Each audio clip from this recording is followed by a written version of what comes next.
Hello, hello, and welcome to Radical Democracy with Maddie. Cheers. We are actually live today in the studio, so if you have questions, feel free to call in to 516-945-9099. That's 516-945-9099. Or you can also call us, comment on Facebook. We would love to hear from you. So I'm extremely excited to bring back our guest, Jaden Oliver, my niece, who is an amazing person and who actually came up with this topic of radical risk taking, having faith in the possibilities of the unknown.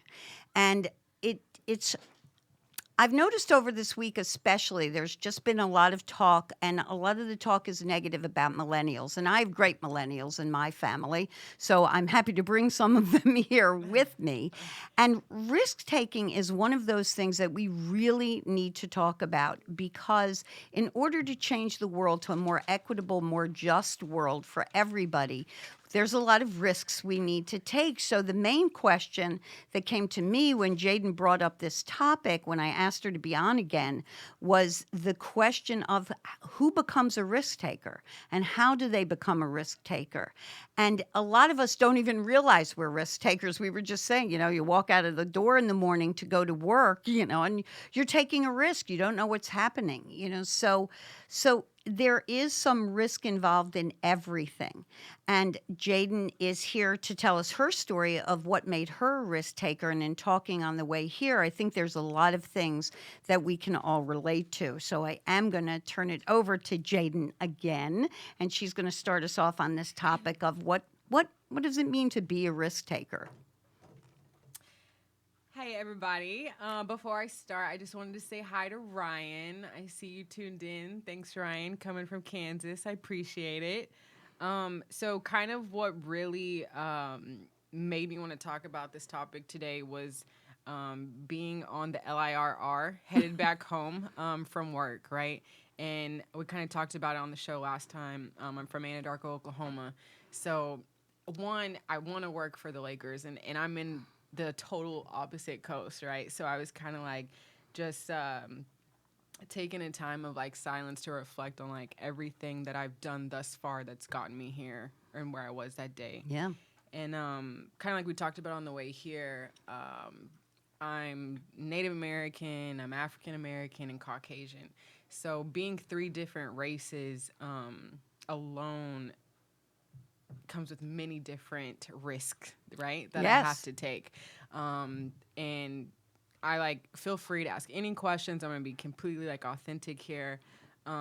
Sometimes I'm not white enough for my white side, I'm not black enough for my black side, or maybe even not native enough for my native side. And so in that, like I have to take a lot of different risks from trying to get myself out on different platforms to succeed in the future. You know what I mean? And dealing with like different people. And one of the things that we also spoke about was just like I said, being here on the bus, going back to where I'm staying. And I was just thinking like, wow, like what if I didn't even take the risk, one, to even step out of my comfort zone. Right. And for me, like family is a really big thing, like super family first, always been. So like growing up, leaving my family and coming on the whole opposite side, you know what I'm saying, was a risk in itself. Leaving that comfort zone, being in New York City now versus Oklahoma or Kansas, where I went to college. And financially, having to go from where I can go eat out every day and go do this and go do that, and coming here where I have to be strategic with everything that I do to put me in the best standpoint for where I'm trying to go. You know what I'm saying, at the end of the day. And so, like, those risks alone, I think are what people, I don't know if they, like, I feel like whenever they come to those, some just shy away from getting out of their comfort zone. So they don't even want to fulfill like what they're trying to do or Right. who they're trying to become. They let kind of what we talked about, the people that they're around, keep them where they are. Right. And kind of like we mentioned, coming from Anadarko, Oklahoma, I have a lot of family who unfortunately get stuck in that stagnant, mindset and don't want to visualize or think past, where we are. And like one thing that like was a crazy, and it was very like I took it very personal. Coming from Anadarko, I think in 2018 there was the article that came out. It was the worst place to live in Oklahoma. Wow. Like one of the top 3 worst place to live in Oklahoma. And I don't think I'm too bad.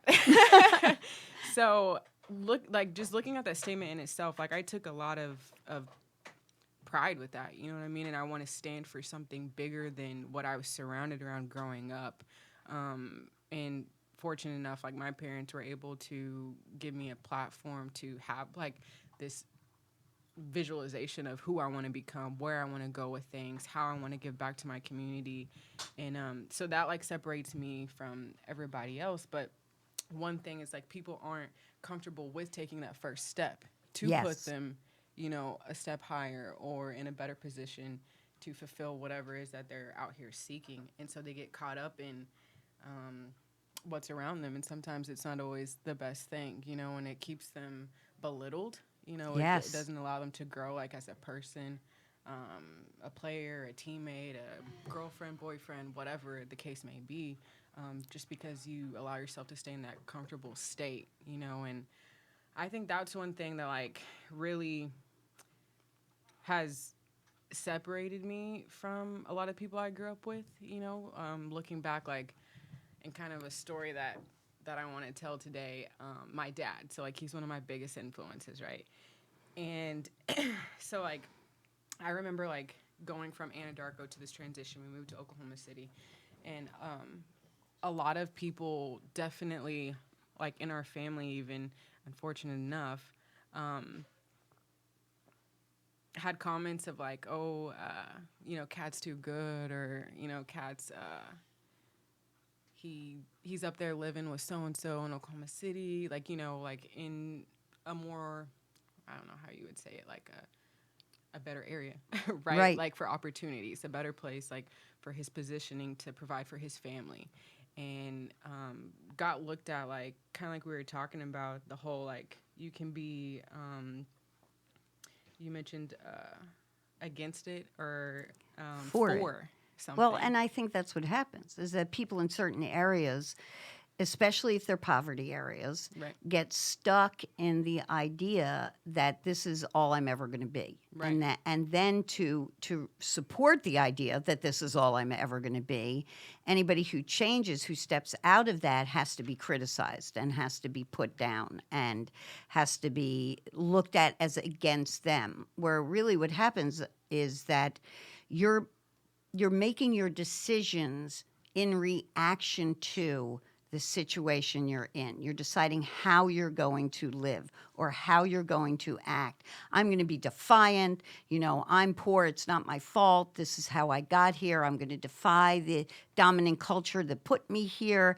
And the defiance, your defiance and your father's defiance came from family and came from moving towards something, doing something that in the positive, whereas unfortunately, a lot of it in poor situations, in poverty areas, it comes from a sense of, I'm against this. I'm against this.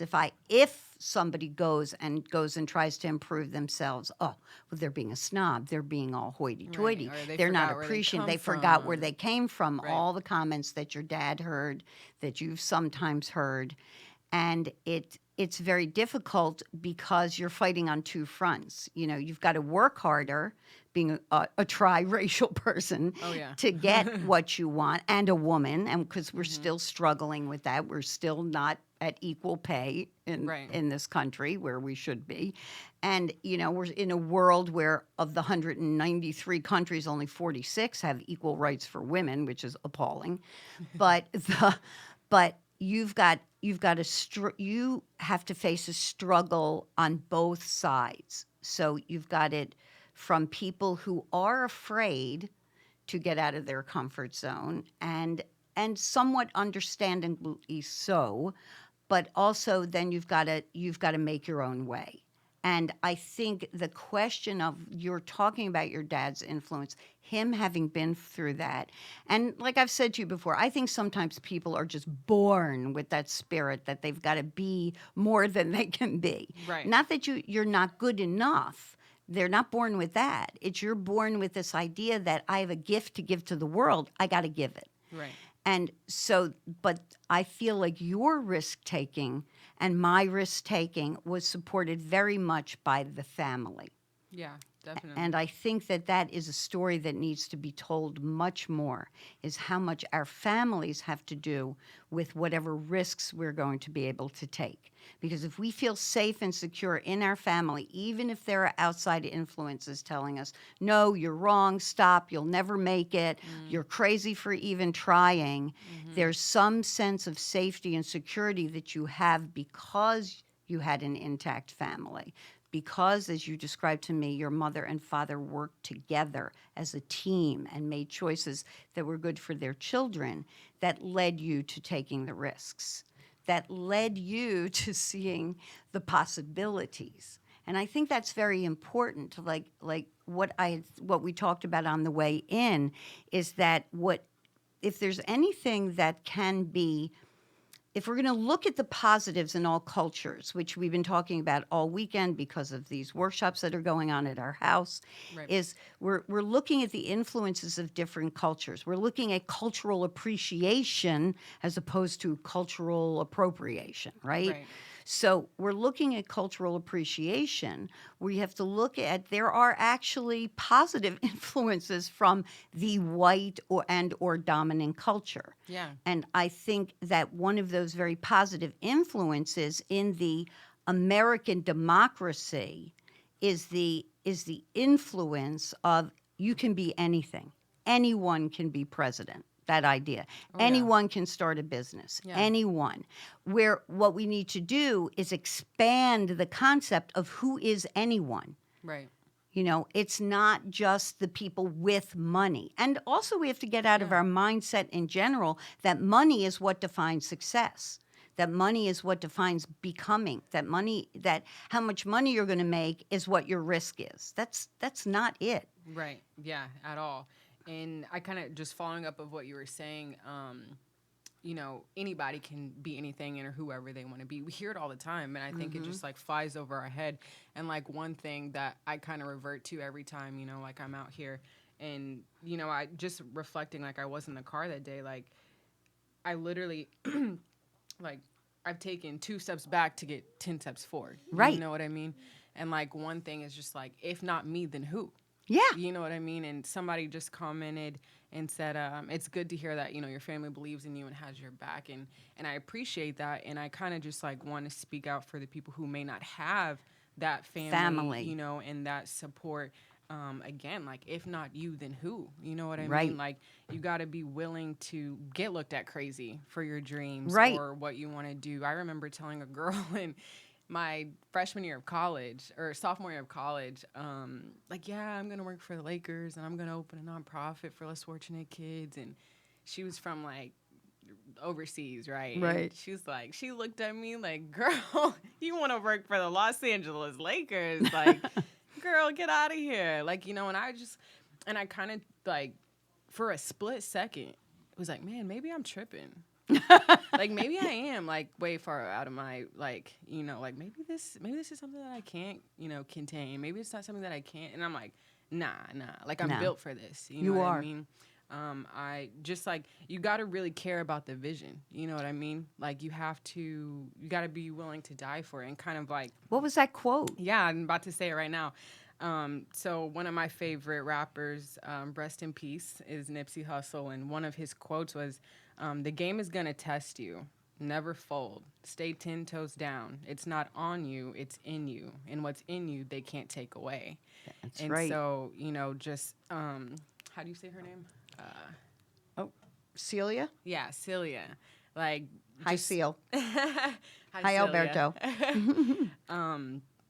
I think that quote is perfect for the people. Like, it says, never fold. That negativity can be coming from your family. That energy can be coming from the people that you did struggle with. You know what Yeah. I'm saying? The people that you did grow up and not eat full course meals with, and but you gotta remember why you do what you do and who you do it for. Right. You know what I mean? And at the end of the day, like, if it's not for, if you're religious, then, kudos to you by all means. But, like, if you're not, at the end of the day, it's for yourself. You know Right. what I mean? So you got to be willing to, like I said, die for what you believe in. You know what I mean? In every aspect of life and Right. every entity. Like, And you I think, gotta- go ahead. No, No, go sorry. ahead. Sorry.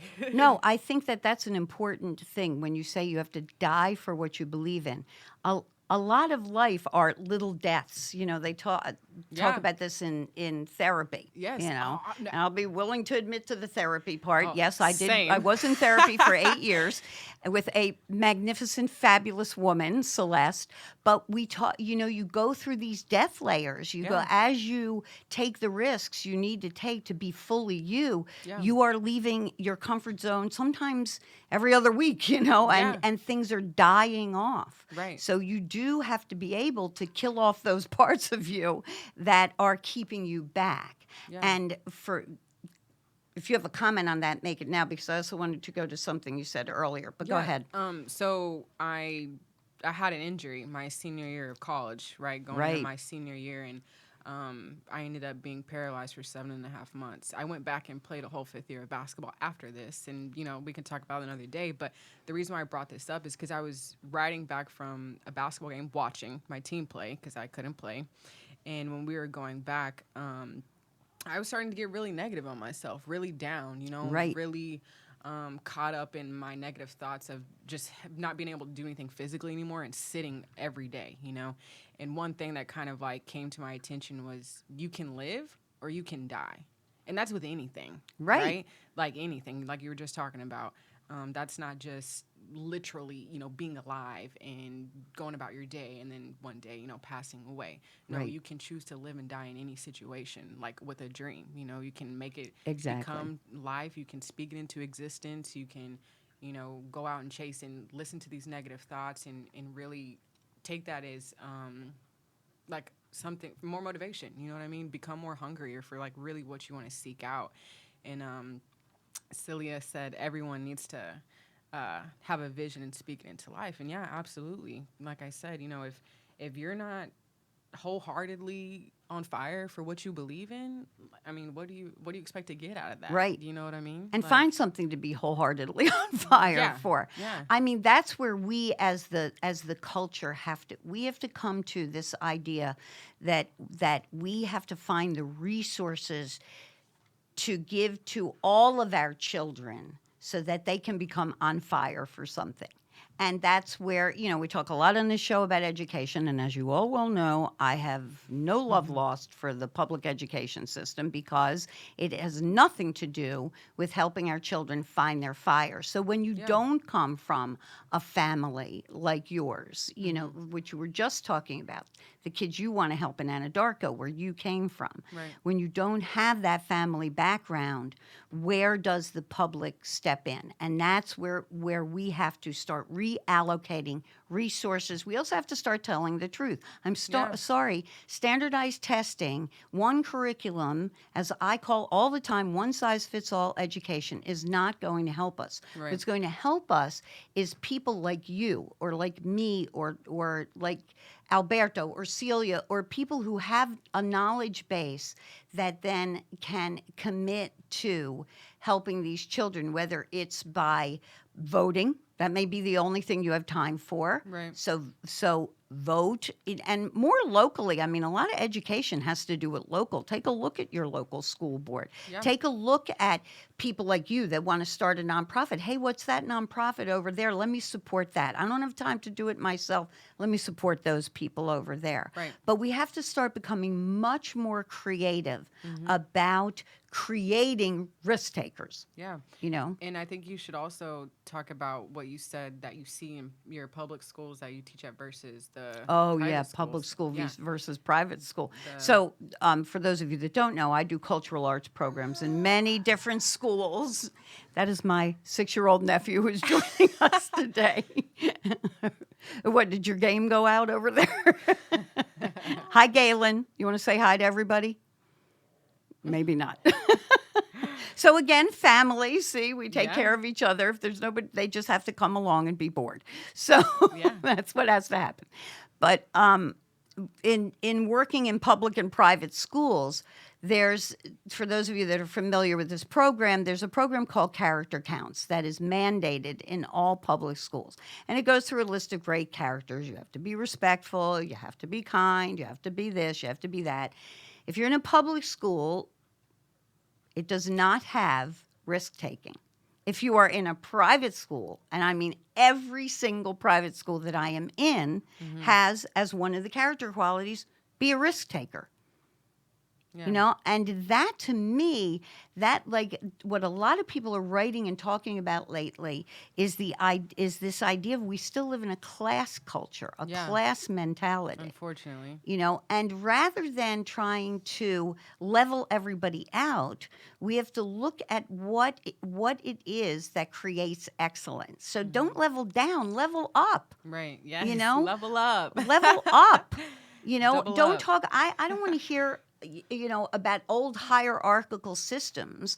I want to hear about how do we make a new system Right. that levels up people. Yeah. If we're seeing that the kids coming out of private schools are doing remarkably well in the world, it's not because they have money. The money is what paid for them to go to private schools, which taught them how to do better in the world Right. and how to be a risk taker. Yeah. So we just need to take our resources and focus on training our children to be risk takers, to have self-confidence, to train teachers to look at a student and go, "Ooh, this kid's going to be a wonderful mathematician. This kid's going to be a great artist." And focus, how do we create teachers? How do we bring in experts from the community, especially at the high school level, Right. to work with kids Yeah. that can help them realize their own gifts, not what you want their gifts to be. Right. And I think we kind of talked about that actually the last time I was on the show back in April. And for like, don't get me wrong, like my life is not perfect and dandy, so it sounds great right now, you know. But I've also had, you know, adversity and challenges that I had to face. But again, just thankful for this family that raised me, right, in my culture that I grew up in. Being Native American, one of the things like we talked about last time was the outside forces around you, you know, and the people that have the opportunity to become influences. I don't think they take it serious enough, and I don't think they try to, what's the word, levitate, or, you know what I'm saying, elevate, you know, people to those challenges that can get them in, you know, Right. better positions for whatever it is. And one thing that, like, being Native American, you know, like having your nephew here right now, like, that's how we grew up. You know what I'm saying? If something's going on, the whole family's there. You Right. know what I mean? And some people may look at that like, oh my God, they brought all 8 kids, or they brought the whole Right. van full of the family, and da-da-da. And no, that just develops the support. You know what I mean? The Exactly. being all tied in. We're not paying somebody to ship them off and watch them. Or Right. da-da-da. You know, they're staying around everything. They're seeing the things that are going on, you know, hands-on, and they're learning. That's what I think. I feel like one thing that I did at a young age was watch how my mom moved, watch how my dad moved, and being from 3 different races, you know what I'm saying, I was able to take different things from we got a gamer over here with our That's music. okay. Sorry, totally just blanked out. You were talking about taking things from different cultures, being being around able and the having game, kids around being- all the Yeah, time. being around, you know, just different people and learning how different people interacted, and, you know, taking different stuff from that. Like that, listening is Right. one big thing, first off. You know what I mean? Whether it is they're doing something right or they're doing something wrong, like I'm taking notes, and I'm going to try and reciprocate in different ways that are going to benefit me or my family. Right. You know what I'm saying? And like, I think that's one thing that like really drove me to, kind of like we talked about earlier, why I do want to, you know, open a nonprofit for less fortunate kids, because I was motivated by a kid who back a couple of years ago, like had grown up a totally completely different life than what I did. You know what I'm saying? And I had to get up for like a 7 o'clock outreach thing, and and I didn't want to be there. You know what I mean? And it was early, and I'm not a morning person, as you know. And when I got there, just the ideal that I impacted this kid really set me on fire for like the younger generation and for like what I want to bring to the younger generation. My knowledge and how I can help them reach different heights that they may not see possible for themselves. And yeah, I was just saying that really. Well, but that is what's important. And when we look at cycles of culture, I wanted to give Bruce H. Lipton, PhD, the guy that wrote The Biology of Belief. I just listened to an interview with him, and he talks about these cycles of culture. So he's talking about how we started, all of us, with what's called animism, which is nature-based culture. Right? We all started out in some form of tribe or another, and then that moves to, he's talking specifically in terms of spirituality, that moves to polytheism, which moves to monotheism, which moves to where we are now, which is scientific materialism. None of those things describes everything that's about a human being. And what happens in these cycles of every belief system, which is all they are, they're belief systems, is you get to a plateau where the system becomes more important than the people in it. So there becomes we have to maintain the status quo. We have to have, and it turns into the bureaucracy, and it becomes, what we're seeing now. And then it's the young people. He specifically talks about how important millennials, people 40 and younger, are to breaking down this current system and putting back in a sense of he actually is calling for going back to a more nature-based and more family-based culture. Like, we have to stop lying about the fact that people need families to be raised in to feel safe. There has to be a sense of safety for you as a child.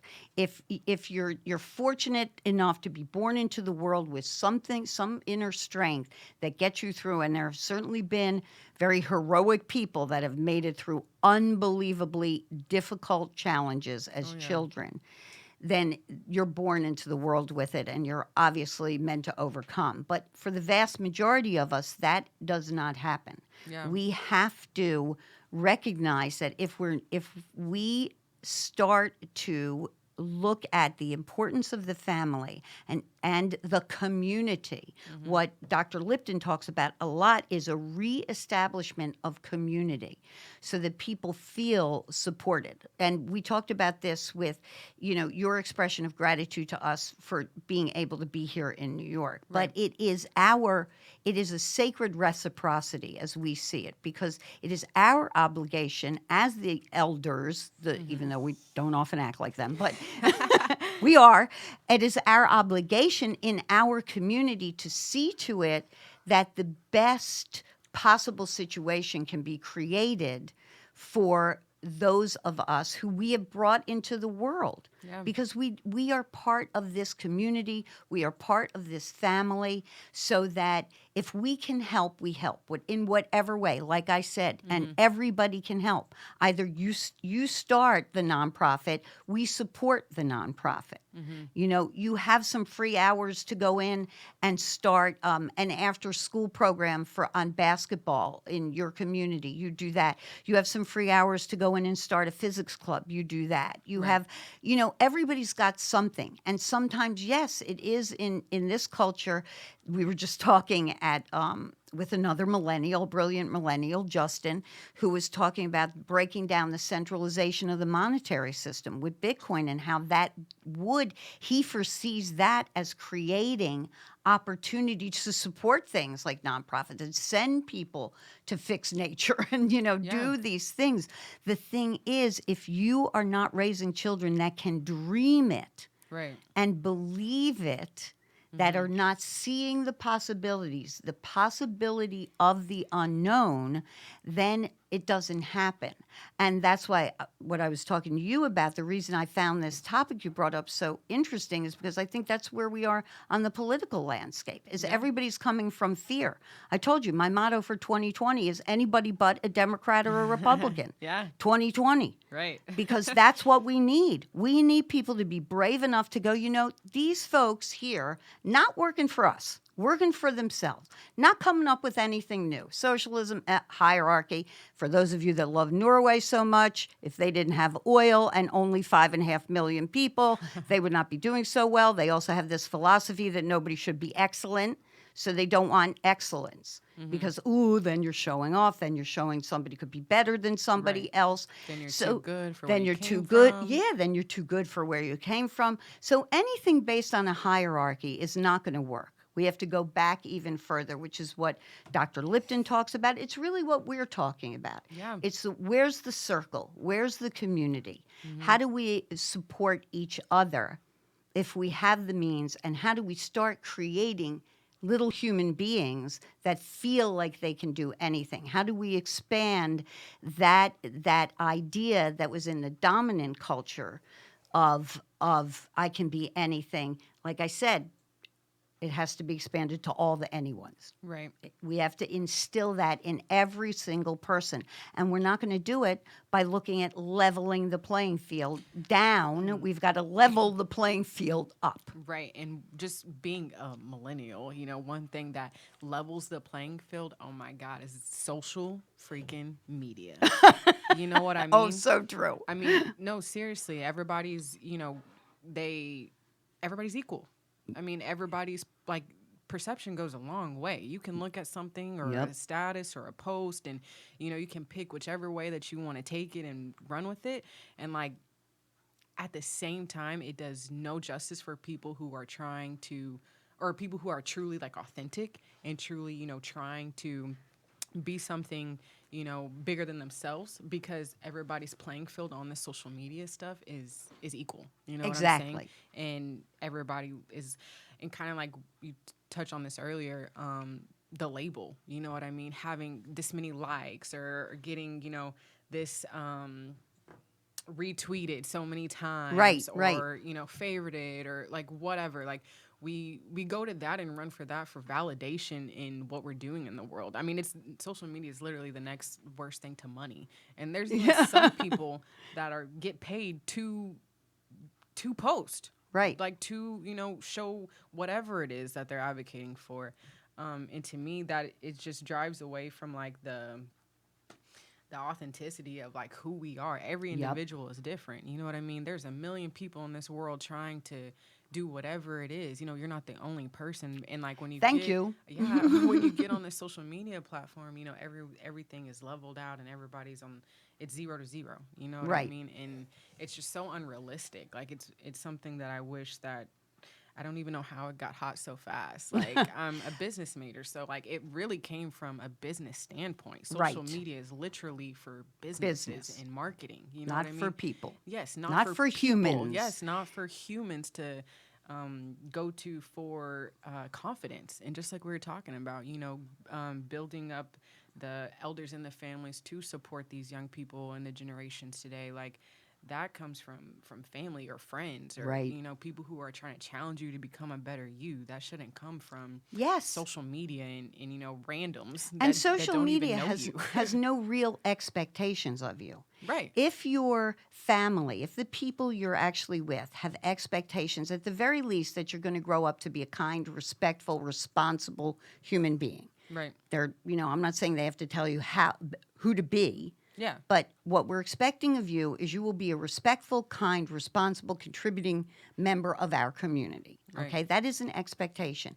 If nobody ever has any expectations of you, you are not going to have any expectations of yourself. Exactly. What's happening on social media is you come out with something, people criticize you, that is not, they're telling you you're wrong, they're telling you you're right, they're telling you, that's not the same as having somebody personal in your life who cares about you and loves you, having an expectation Right. of you and getting you to have an expectation of yourself. That Yeah. is not the same as a human being showing you possibilities. All they're doing is you're putting out there your possibilities and they're shooting you down or building you up often unrealistically Often unreal unrealistic. Yes. for That. those possibilities. And one of the things that Dr. Lipton talks about, and also now I would like to bring up Dr. Henrietta Mann, who is our adopted Cheyenne sister, who faced the same things you did when she went on into becoming, getting a PhD, was named one of the 5 best professors in the country when she was the head of University of Montana's education department. She faced a lot of backlash from her own people Yeah. because she was looked like as abandoning them, looked Right. at as, oh, you're leaving us, what, we're not good enough for you, which is a common psychology if you don't have enough people in your community that are lifting you up. Right. Yeah. We talked about that already. But Dr. Mann talks about how do you resolve conflict justly? And she I'm not going to read the whole paragraph, but I love where she refers to the talking stick. A person who wishes to speak takes and holds a talking stick, and everyone listens intently and respectfully with no interruptions. The talking stick is passed to another speaker who may offer an additional solution or comment. Talking circles are traditional and effective ways of minimizing conflict. Ultimately, the solution represents the collective wisdom of those assembled who have worked to resolve conflict, and the solution is passed on for action and implementation. The solution, that is not happening on social media. No. You're not sitting there in a circle talking about things, coming up with solutions.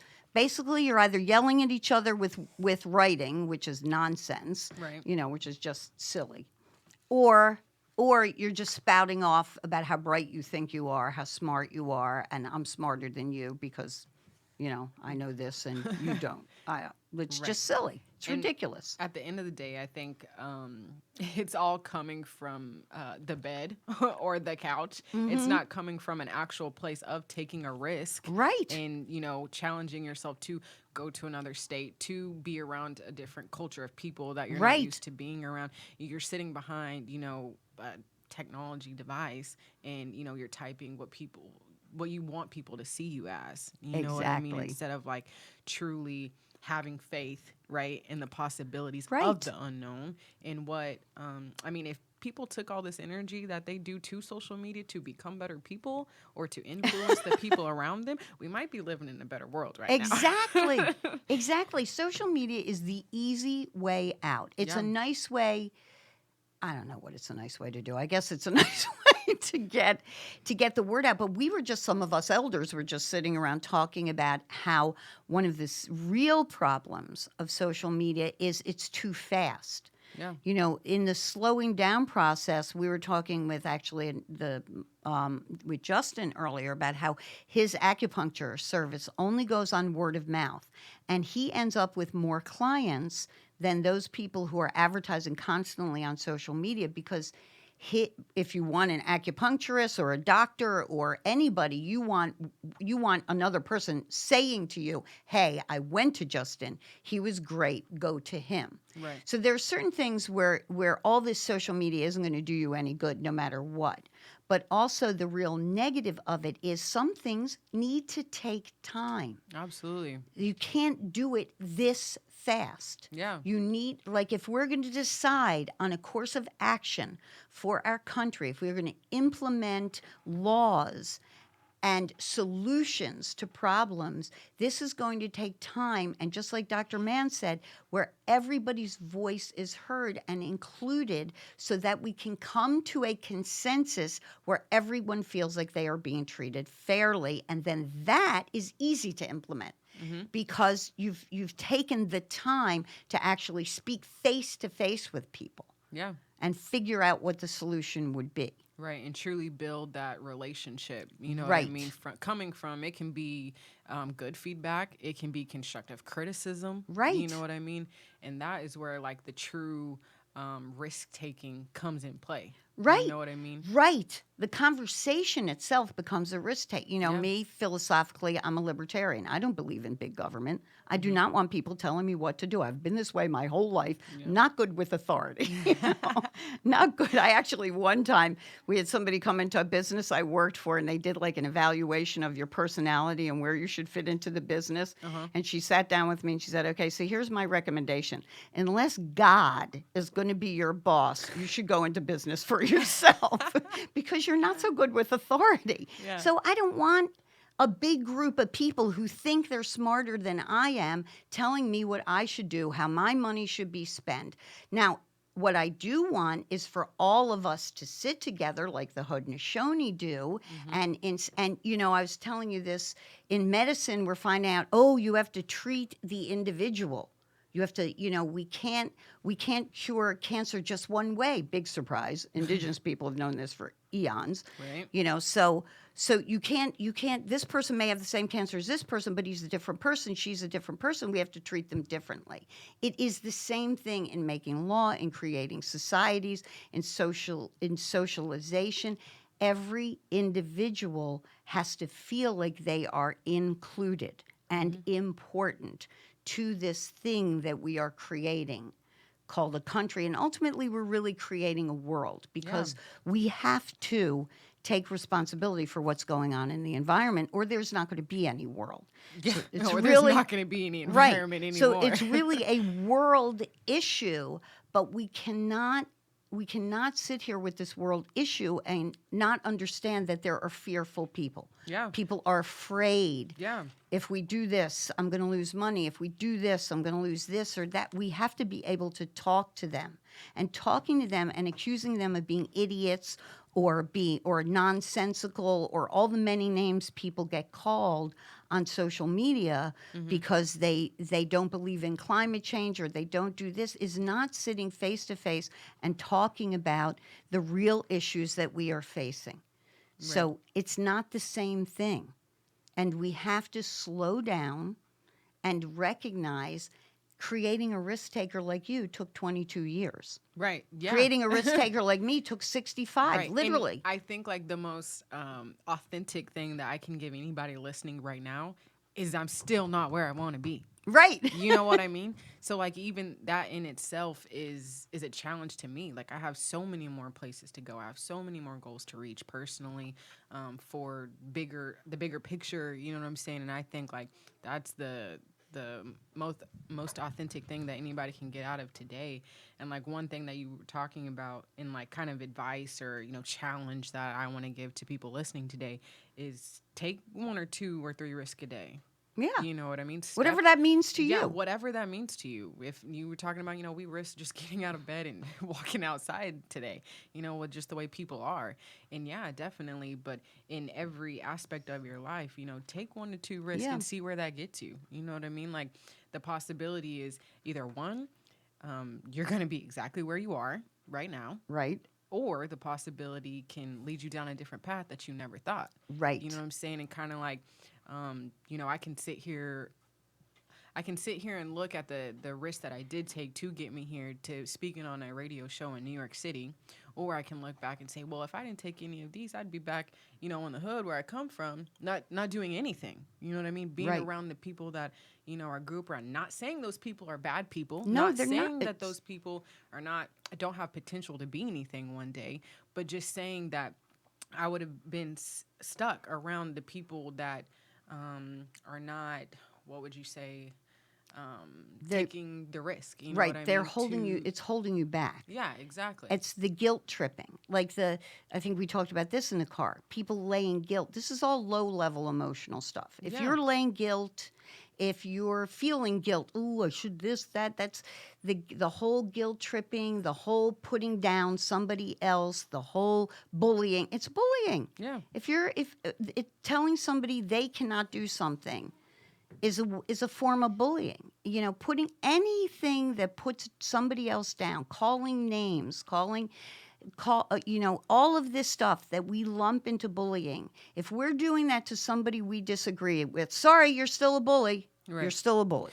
And I'm sorry. Just because I disagree with you doesn't mean it's like in Henrietta's quote, you have to speak respectfully. You can disagree with me about small government. I can sit down and talk to you about why you think socialism is such a great idea. And then you can talk to me. And if we're sitting there and listening respectfully, at the very least, we are going to understand why socialism means so much to you and libertarianism means so much to me. And look, we're both human beings with different ideas. We may not agree. Right. But if we're lawmakers and we start there and we know that our job is to create laws that help everybody, then we are obligated Yeah. to listen respectfully. Yeah. Comprehension is key. Yeah. Know? And like a lot of people, like, yes, I am on social media. So I do see, the memes and, the things that get posted. And one thing, like people, communication is key. Well, you can communicate all you want. Communication can come in negative forms. Communication can come in positive forms. But at the end of the day, if you don't have comprehension, you're not going to get anywhere. Exactly. Just like you're saying, we may not agree, but from there we can learn why you believe that, why I believe this. And then we can put our minds together, right, for a bigger picture of individual goals or individual ideas, right? And then boom, see where we get. You know what I mean? Again, taking a possibility, right? Having a conversation with somebody who may not view stuff as the same as you, and seeing where that can get you or elevate you. You know what I mean? As an individual. Right. Definitely. And it is a risk. It is anytime you agree to sit down respectfully and talk to someone who disagrees with you, you are taking a risk. Anytime you blow off steam on social media and call somebody a name, no risk there. Right. That's the easy way out. The easy way out. Exactly. And it's because you're going to have all the people that agree with you that so-and-so is a not nice person. I know we're on 4 o'clock on Sunday, so I never use those bad words because sometimes there's family around listening, but so-and-so is a really horrible person and you're using some expletive to make that point. Right. You're no different than the horrible person you're accusing of. You're not on any higher level of conversation. You're not taking a risk because the 50% of people that agree with you are just like, yeah, you're great, Right. And the other people aren't listening to you because they know that's your point of view. Yeah. So I've stopped listening to you already because you don't support the person I support. Where's the risk there? Right. I'm only listening to the people who make me feel good about my opinion. Oh man, 10 claps for that, Maddie. Yes. And one thing that I kind of just shot out to me whenever you said that. Some people that speak from, that, like you said, just agreeing with the next person who's saying something. One, they're probably afraid, right? Exactly. To be realistic about what is going on. I've had this actually a couple weeks ago with a situation very dear to my heart. And all I could do was just, let it be what it was. Because at the end of the day, the things that they were saying is a reflection of themselves. Right. Honestly, they're obviously afraid of the realistic realization behind the situation that it is. You know what I mean? Exactly. And so, instead of coming to a conversation, a grown, right, conversation and talking about the things, they rather throw shots or shame. And at the end of the day, Shaming. You must see something great in me for you to, only have those type of words. Like anybody that knows me would know, I don't stand for the certain characteristics or the things that these people were saying, right, in this conversation that I had.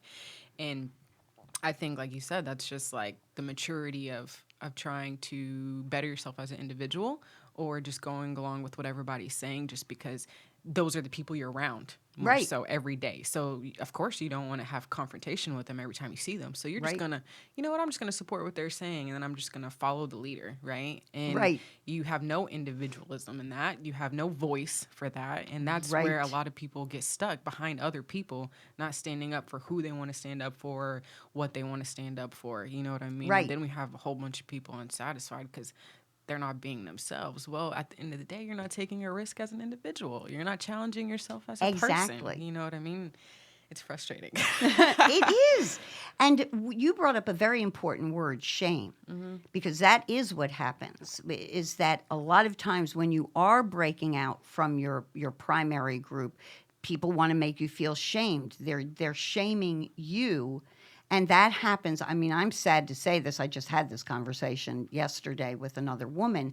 There is so much shaming going on now, woman to woman. If you don't believe this, if you don't do that, if you don't, you're not a feminist, you're not in favor of women, you're not this, you're not that. It's like shame, shame, shame on you if you have a different opinion from what is considered progressive, which, progressive means that we're making progress. Telling other people what they should and should not do and shaming them, that is not progress. Right. So don't call yourself a progressive if that's your way of being a progressive is, oh, well, you can't be in our group. It's like Right. the Mean Girls Club. We always talk about that. I mean, this is really distressing to me. Yeah. It's a lot of women that are calling themselves progressive use shaming as their method of proving they're progressive, and they are like the old Mean Girls Club in high school. Well, sorry, not buying it. I'm too old for your shaming. You're too confident. And I'm much more concerned at this stage of the game about the same thing you are. How do we raise young people so that they are immune to that because they have enough confidence in themselves and enough curiosity in the world and enough joy and gratitude for Yeah. the world that they are willing to go out and risk something, risk whatever it is. Whether Yeah. it's just having a conversation with someone you disagree with, risk being respectful enough to have the conversation. Yeah, definitely. And I don't want to pronounce your name wrong again. Sorry. Can you? Celia? Yeah, Celia. She said not enough people learn from history either. Yes. And just again, coming from my culture and the background I come from, my people have been resilient since day one. Yes. Standing The most up resilient. for land and their resources and their beliefs and the way that we operate just in our own culture. And I think that learning from history is something that I've had to. And I mean, nobody gave me a pen and a paper and said take notes on this. Right. But nobody said you need to pay attention or you need to listen to this. No, that's just the realization of what's going on. You know what I mean? Every day, I see them, fighting for this and standing up for that. Well, I can install that in me. I can have that Yes. in me. You know what I mean? And I can go and challenge other people. Like you said, we don't have to agree on everything. You know what I Right. mean? If everybody agreed, then we'd all be the same. We wouldn't Yeah. get anywhere. We wouldn't make things happen, and people wouldn't do the impossible. Right. And then Exactly. we would just be stagnant. Exactly.